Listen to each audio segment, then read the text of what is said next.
song about my granddaddy who had 6 Purple Hearts in World War II. He was what they called a tunnel rat. Google that. Google tunnel rat. See what that was. He was about 5'6", 120 pounds, little guy. They sent him into a cave that was, 3 feet high with a short-range flamethrower and a grenade belt. His job was to flush the Japanese out the other side of the cave, and they would take him prisoner. 6 Purple Hearts. And it just dawned on me one day that some of the things we're sitting here worrying about, I guess we get to worry about them because guys like that were willing to get 6 Purple Hearts. And I wrote this song after he died. He never heard it, but I swore I'd never get on a microphone again without singing it. And this is a microphone. And I like this song, and this goes out to all the veterans out there. You're listening. This is called The Good Lord and the Man.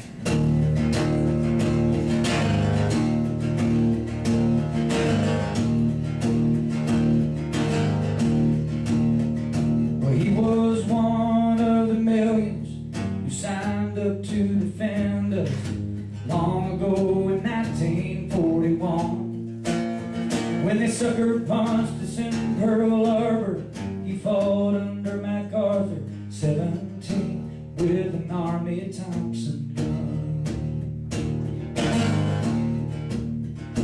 Well, he stormed a lot of beaches, slept in jungles with the leeches. He saw things a young man should never see. And when they shot him in the shoulder, he got back up and he marched forward, left a lot of brothers dead in Kwajalein. If it wasn't for the good Lord and the man, there wouldn't be bread or freedom in this land.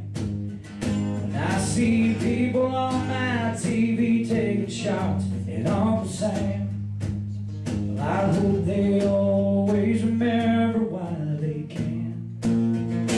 Because we'd all be speaking German or living under the flag of Japan if it wasn't for the good Lord and the man. If it wasn't for the good Lord and the man. Can I get a hell yeah? Cussing on the radio there. I'm the grandson of a soldier, and I'd fight the whole world over if duty called and freedom's on the line. And thanks to the greatest generation and the ones still fighting for our nation, I've never had to kill for my way of life. And if it wasn't for the good Lord and the man, there wouldn't be bread or freedom in this land. And I see people on my TV taking shots at Uncle Sam. I hope they always remember why they can. Because we'd all be speaking German or living under the flag of Japan if it wasn't for the good Lord and the man. If it wasn't for the good Lord and the man.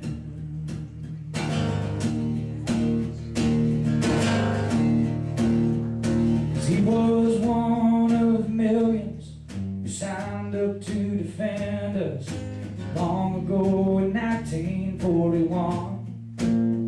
When they sucker punched us in Pearl Harbor, he fought under MacArthur, 17, with an Army Thompson gun.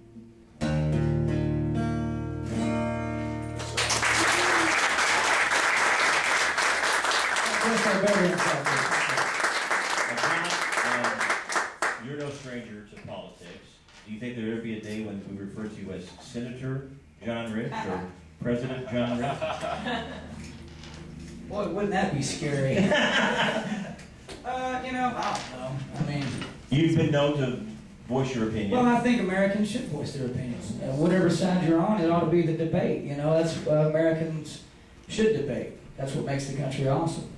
You don't have to agree with everybody. Just don't shoot down the other guy's opinion. Have the debate and let everybody make up their minds.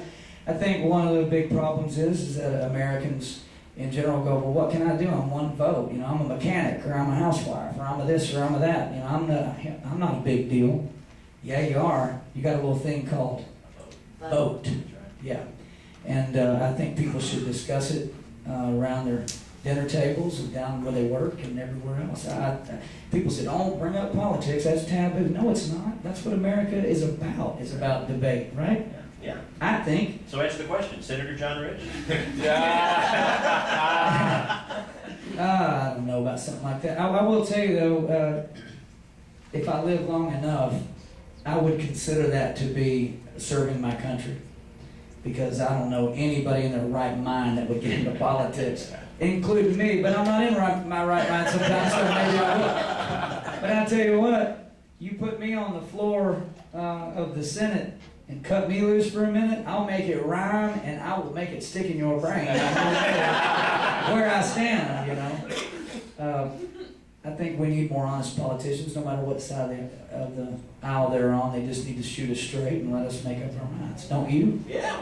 So there you go. So the answer's maybe. Who knows? I don't know. I don't know anybody vote for me. I would. Did you vote for me? Look, pull the crowd. There you go. See? Rasmussen Poll says. How's the family doing? They're doing great. Oh, Cash William Rich, he turned 6 months this last weekend. So They grow up fast. 15.5 pounds. So he's a real slugger right now. Sleeping through the night? No. No. So when he cries, are you equally hopping up and down? Let me tell you what, I've gotten to where I can change the diaper in less than 20 seconds. Because basically I don't want him to pee in my face. Pretty smart. You know, that happens enough as it is. You know, I lay him out and I go, okay, you ready? You ready for this? It's like NASCAR. You know, it's like, change the tires, put the gas in, get back on the track. You know, that's how I work. Do you have a special lullaby or song that you like to sing? Well, the first song he ever heard was the first song I sang. Love is a burning thing. Da, da, da, da, da, da, da. That's literally, he was like 4 minutes old. And I hit the computer. And da da da da da da da da. He looked over at me like, are you insane? Yeah, sorry. This is what you got. I was thinking of something a little more gentle. No, you know, I mean, no. No. I don't. My daddy, the song's my dad. My dad's a preacher. I call him a Baptist-costal, charismatic Baptist. But some of the first songs, I can tell you, I remember the conversation with my dad. We were over at Granny Rich's house, eating fried chicken like we do regularly on Sundays. And he came up to me and he said, I need to ask you a question. Oh boy, here we go. And he said, tell me about this new song you got out on the radio. I said, I don't know which one you're talking about. He said, well, some of the kids in the youth group were singing this song about save a horse, something like that. I went, yeah, it's just one of the songs on the record. He goes, no, what's the rest of the song? I went, Ride a Cowboy? He went, you think you ought to be singing stuff like that? I said, well, I can tell you the first two songs you ever taught me to sing were Folsom Prison Blues, which says I shot a man in Reno just to watch him die. And the other one was Chug-a-Lug, Chug-a-Lug, about a 15-year-old kid getting hammered on moonshine. And he looked at me and goes, well, that is a good point. And I said, and correct me if I'm wrong, but Jesus did not turn the water into Dr. Pepper. I said, okay, just make sure you tithe on it, we'll be okay. That's true story. I can't make stuff up. Do you know that song? Chug-a-lug, chug-a-lug? Yeah. Chug-a-lug, chug-a-lug. Baby, wanna holla, hi-yo. Why don't you tell me, don't you know? Chug-a-lug, chug-a-lug. Grape wine in mason jar. Homemade in Bronx school. By a friend of mine after class.